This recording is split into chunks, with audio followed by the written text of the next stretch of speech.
Buisit ako sa ex ko. Nag-PM ba naman?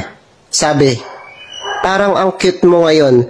Pwede ba tayong lumabas sa February 14? Para tanga kasi yun nakakasar. Hindi na ako. Please. Ayoko lang ganun ex na ayun. Parang tanga. Tapos sabi niya pa, kain lang tayo sa labas tapos ikaw na bahala kung saan mo gusto. Para kasi hindi ko yung sisiputin, no? Parang taka yun. Inis talaga.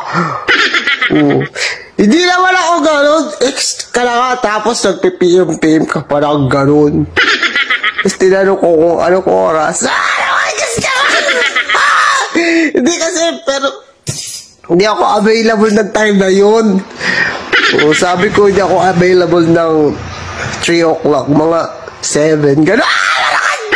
Ayoko pala. Ayoko. Kasi ayoko talaga. Kakainis siya. Ayoko nag-PM siya ng ganun. Hindi ko na nga siya re-replyan. Bukas na lang. Ayoko na.